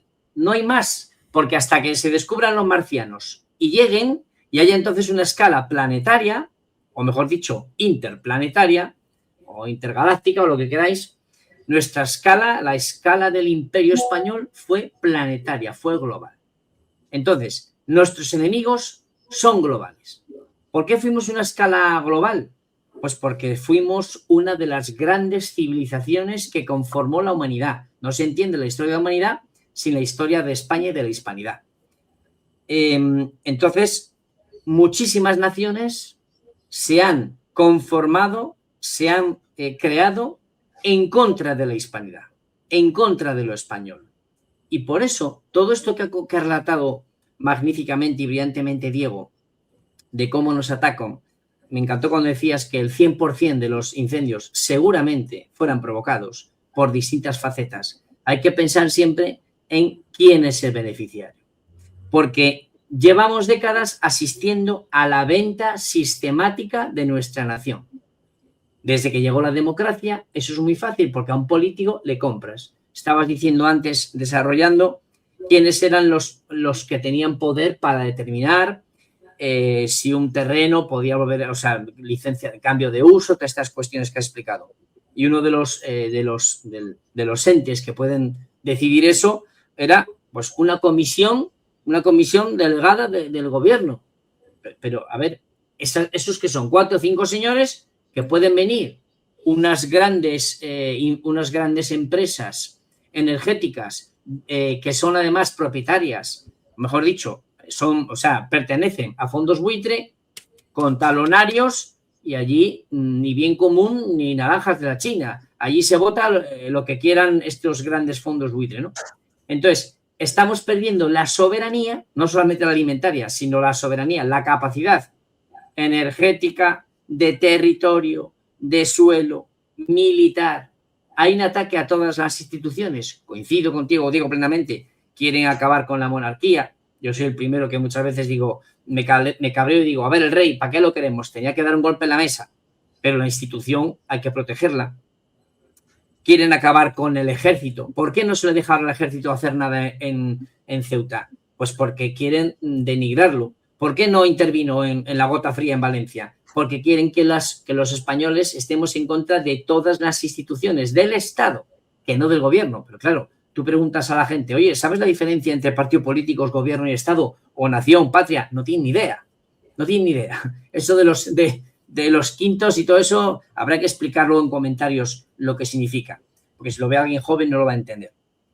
Entonces, ya para acabar, pues es que es eso, es que es un conflicto tan grande, llevamos tantos siglos siendo atacados porque el resto de civilizaciones o de imperios emergentes, ese progresismo liberal, no pueden permitir que existamos, porque mientras exista la civilización hispánica, somos el hecho probable de que pudo haber de que había otra realidad alternativa, de que pudo haber y hubo una civilización muy superior a la que vino después. Y por eso nos quieren destruir. Y esto es un pequeño ejemplo. Nos hemos bajado la escala lo máximo posible. Que lo ha explicado magníficamente Diego. A los incendios. Pero es que esa escala se podía extrapolar. Podíamos hacer lo decíamos otro día en un grupo ¿no? Un fractal, como si fuera el de Mandelbrot, ¿no? Podíamos ir incrementando el fractal y aumentar la escala hasta el máximo nivel, que sería la escala global, que estamos siendo atacados por eso. y nuestro presidente no es más que un simple títere, y los ministros son títeres en manos de grandes poderes fácticos que están ahí.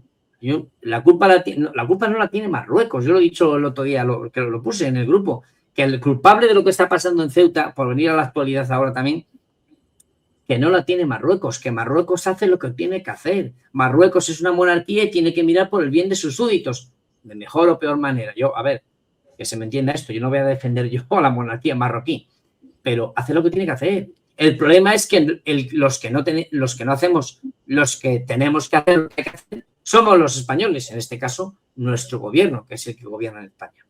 Bueno, que me he extendido mucho, perdonad. No hay problema de extender, porque vamos a hacer dos programas con todo lo que estamos hablando, para informar radio. Entonces, ¿qué papel creéis que vosotros que desempeña en esto la Unión Europea? Es decir, ha pedido Italia y en cierta manera, a su manera también Francia, que salgamos del espacio Schengen. En lugar de decir, vamos a echar una mano, vamos a enviar nosotros para ayudar a las tropas para defender vuestra frontera, porque es un espacio Marruecos que no corresponde a la Unión Europea, en el sentido estricto, lo razonable, porque estamos dentro de una unión, ¿no? ¿Qué papel, cómo se entiende esa especie de insolidaridad que ya es repetitiva en diferentes situaciones por parte de la Unión Europea, que en lugar de... Evidentemente no se le puede hacer alabanzas a Sánchez, eso es evidente. Evidentemente, yo comparto que Sánchez es un problema. Yo por lo menos así pienso.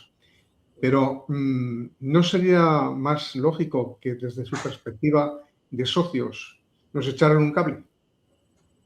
¿Y por qué no lo hacen? Es una pregunta que os hago.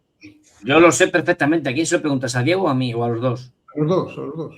Pues venga, Diego, que hable Diego, que yo hablé el último. Y lo mismo con los incendios, ¿eh? Sí. Que no se nota ninguna cooperación, por cierto.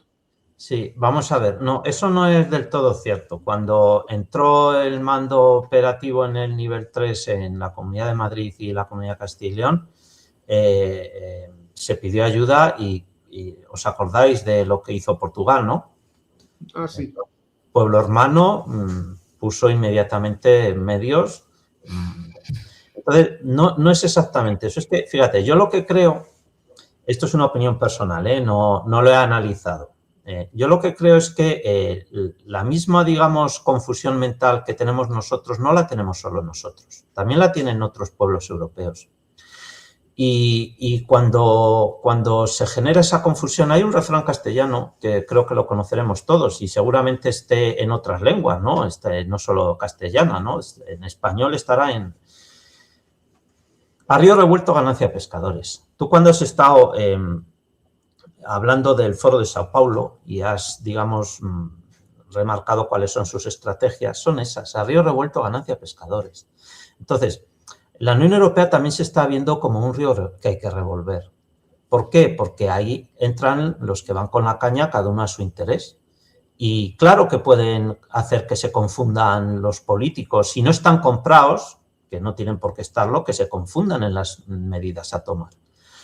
También podría haber intereses. En este caso no tendría mucho sentido que un pueblo europeo, vecino nuestro, quiera cerrar el espacio Schengen sin previamente mostrar una solidaridad como nosotros también la podemos mostrar con ellos, porque la solidaridad es la unión en común, es lo solidario, lo común. La solidaridad siempre tiene que ir, la ayuda en las dos direcciones, si no, no es solidaridad. Entonces, yo creo que va un poquito también en esa línea y por eso creo que todas esas manifestaciones se estarán desinflando, intuyo que se estarán desinflando rápidamente porque lo bueno que puede tener Europa como institución, también lo malo puede tenerlo, ojo, pero lo bueno pues puede ser precisamente generar esa unión en solidaridad, ¿no? Que para cuestiones comunes de mayor nivel a los estados, pues todos podamos, digamos, ganar. Lo malo, pues bueno, que pueda ser dirigida por poderes globalistas y que el experimento de generar un gobierno global, que es lo que es la Unión Europea realmente, que pueda estar también malversándose por intereses foráneos a la propia Unión Europea, y eso pues también puede estar influyendo en esta toma de decisiones. Pero yo creo que más bien va por la desazón también de esto. O sea, los gobernantes no dejan de ser personas, ¿eh? Por eso es importante que esas personas que elijamos para gobernar, desde el pequeño municipio hasta la gran nación, no sean unos simples juntaletras. Deben ser personas formadas cada una a su debido nivel, ¿eh? Eso es algo que la monarquía hispánica señalaba en los tiempos ya de los reyes católicos. Los alcaldes, que había dos alcaldes, se elegían cada 2 años los alcaldes, ya se decía, fijaros en aquel entonces, que no podía ser alcalde alguien que no supiera leer y escribir. Y se ponía en leyes, Incluso, perdón que te añada, por el voto censitario, no podía votar nadie que no supiera leer y escribir en el siglo XIX. Bueno, pues todas esas cuestiones que tenían la lógica de hacer ver que el que tiene que enfrentarse a un cargo de responsabilidad muchas veces no puede elegir lo mejor. Tiene que saber discernir de todas las situaciones que tiene, cuál es la menos mala o la que genera mayor bien común. Y eso, un simple juntaletras no está capacitado para hacerlo. Y entonces puede ser influido por poderes externos. Pero es que cuando hablamos de juntaletras, no solo se trata de la visión materialista, tampoco pueden ser juntaletras desde el punto de vista moral. Oye, otra preguntita. Bueno, no sé si a la pregunta anterior... Te respondo a lo que decías, Ernesto, si quieres.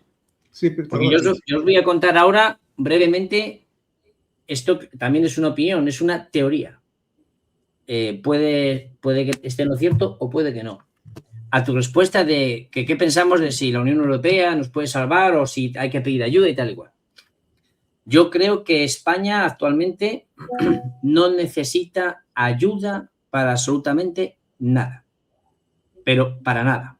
A pesar de las décadas de destrucción de industria, sector primario, soberanía energética, de todo, no necesitamos ayuda. Y voy a explicar por qué. Lo que ha ocurrido en Ceuta estos días se soluciona con rigor y con valor político y con ganas e interés, se soluciona en un cuarto de hora. Y que no me diga nadie aquí, no, esto es imposible, no sé qué, que si los derechos humanos, no. Se manda allí al ejército, se declara el estado de sitio, se ponen barricadas, pero con púas grandes, de las de como cuando hay trincheras, se va moviendo, no se expulsa a nadie en caliente, no hace falta. Se les pone en la puerta, se les cerca allí y ya. Y si ellos quieren que vuelvan a Marruecos y si no, que se queden allí. Y la pregunta es, ¿por qué no se hace, Alberto? Ahí voy. O sea, yo esto lo he hablado con generales. Oye, pero esto que pasa, las narcolanchas, no sé qué, la droga, la inmigración, tal. La respuesta de un general es que fue súper clarividente. Dijo, mira, Alberto, si España quiere, el potencial militar de España, a pesar de todo lo denostado que está el ejército, si España quiere, por el estrecho no pasa ni una gaviota.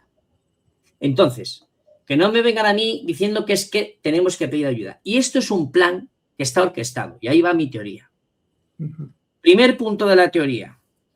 Dar la sensación, como ha dicho Diego, de que es imposible sostener la viabilidad de los territorios de Ceuta, Melilla y posiblemente después Canarias y lo que sea.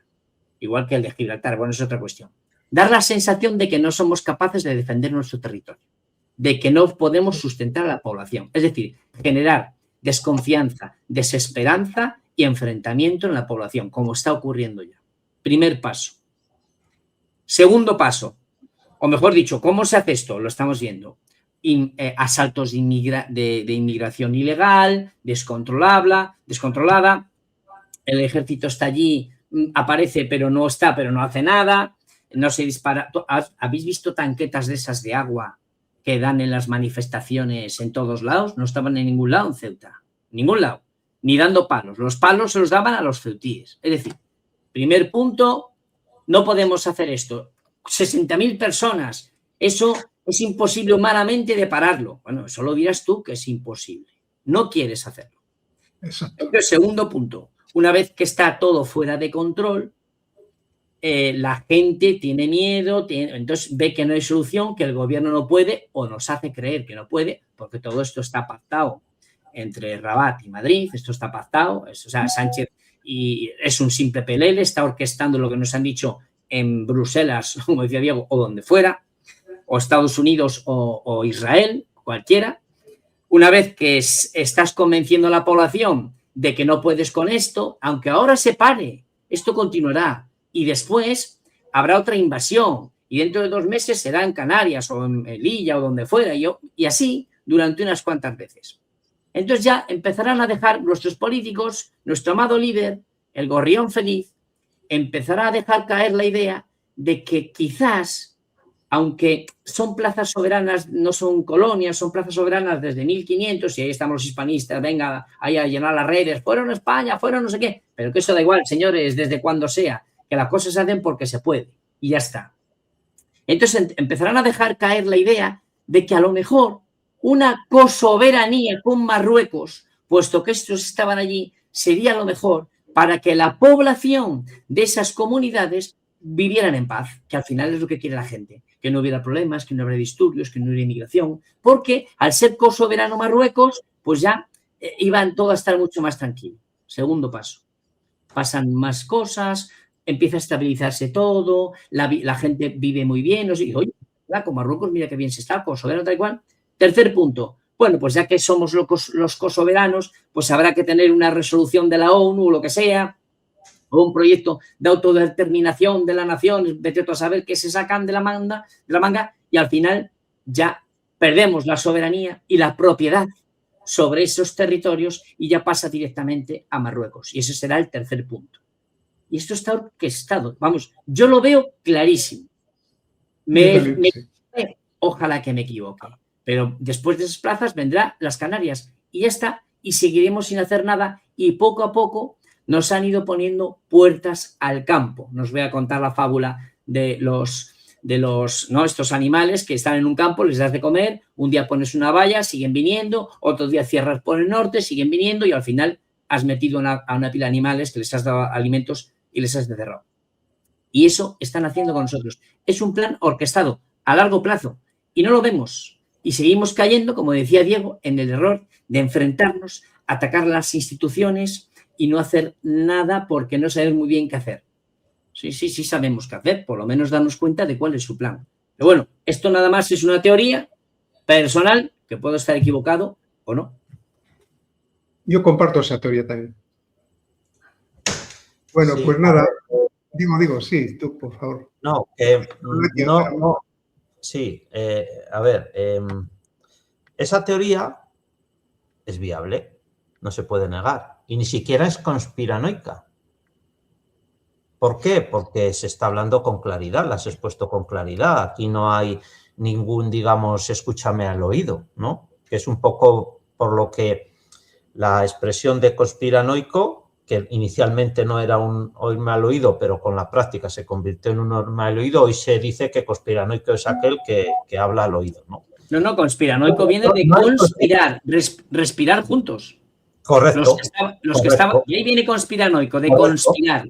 Respirar juntos, los que estamos en un grupo y planificamos algo juntos. Correcto. Que al tender a hacerse de manera oculta, pues hoy se dice que eso es una conspiración, pero aquí no se está haciendo de manera oculta, se está compartiendo el espíritu de manera pública, o sea que no es ninguna conspiración. Y si es viable, como he dicho yo antes con los cambios de uso, si es viable, podría alguien utilizarlo. Con lo cual, ¿cuál es nuestra obligación?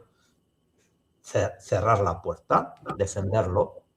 No quiere decir que esa sea la realidad, pero si es viable, nuestra obligación es defenderlo. Igual que si es viable que con un nado de 20 minutos puedas entrar a Ceuta a través del mar desde Marruecos, pues si eso es viable, habrá que tener allí unas defensas que desincentiven hacer eso, unas defensas que normalmente son físicas y vigiladas y controladas para que ese esfuerzo de saltar y de traspasar no sea tan pírrimo, ¿no? O sea, que por lo menos, porque, a ver, ¿qué le ha costado a las personas entrar en Ceuta? Si ha sido un paseo. Mira, yo le voy a contar una anécdota. Yo hice la mili en Melilla, un tema personal, pero que describe muy bien la situación que decís. Yo estuve en artillería y en el regimiento de topografía, o sea, en la batería de topografía y plana mayor, vamos. Y entonces me tocó un día pues hacer guardia, ¿no? Y yo me di cuenta de la fragilidad que era aquello, porque tenía una Z, Sí, la corta, sí. La corta, y yo decía, madre mía, si aquí viene un moro, porque entonces hablábamos de los moros, ¿no? Vigilar, porque entonces era la fase previa a la marcha verde, o sea, poco antes. Si aquí viene un moro, atraviesa el Dezador, la frontera que estaba al lado, aquí entra aquí en el polvorín perfectamente, porque, bueno, me sigan el cuello, pues no. ¿Por qué? Porque sabían que había un señor ahí con una Z que le podía pegar una ráfaga. No entraba nadie. No entraba nadie. Es un efecto disuasorio. Claro, el efecto disuasorio es el primer efecto. Claro, la fuerza, el que posee la fuerza, el primer efecto es el disuasorio. Y dicho esto, es una pena que hayan muerto 57 personas intentando entrar a España. Bueno, que habrá que determinar si ha sido entrando o por apuñalamientos, pero aunque solo haya sido uno, es una pena. Eso no se debe de jugar con las personas para eso, y se ha jugado con las personas para esto. Entonces, el efecto disuasorio que había en la valla allí en el Espigón, ¿qué efecto disuasorio había, Ernesto? Claro. Es que tiene que haber un efecto disuasorio. Y si no lo hay, es porque no se ha querido poner. Había 6 personas cuidando Ceuta. 6. Y esto no tiene nada que ver, sí, con no respetar a los pobres hombres que han sido utilizados para eso. Bueno, hay alguna mujer, ¿no? Pero que a esa gente hay que gestionarla de otra manera. No como si fueran ganado para enfrentar a los pueblos. Y hay soluciones políticas para eso, ojo, ¿eh? Pero es que tenemos que tener estadistas, no juntaletras. Mira, aquí hay dos cuestiones en todo, en la enseñanza, en la medicina y también en el ejército y también en la policía. 2 palabras clave son autoridad y respeto. Si la persona tiene autoridad, con su autoridad disuade el delito. Y respeto, es decir, capacidad de infundir ese respeto porque sabe, al contrario, que en una situación determinada te va a dar un castañazo o un cenezazo, con el celme. O sea, que te va a pegar un taponazo que se llamaba. Pues que no lo va a hacer. No lo va a hacer porque no es necesario, porque la gente te tiene respeto. Pero eso se ha perdido. ¿Por qué? Porque saben perfectamente que somos el hazmerreír. Y eso es un efecto perseguido y logrado. Sí, pero lo estamos siendo como conjunto, como nación, como institución, pero no como españoles, ¿eh? Yo he trabajado en muchos países, y créeme que los españoles somos queridos y respetados, porque tenemos algo que viene de lo que ha dicho antes Alberto. Somos civilización. ¿No os habéis fijado, ya también relacionándolo con el campeonato del mundo y cuando se juegan grandes partidos? ¿Os habéis fijado cómo celebra la hinchada española los triunfos? ¿O las derrotas? ¿Cómo las comparte? ¿Os habéis fijado qué hacen los anglosajones?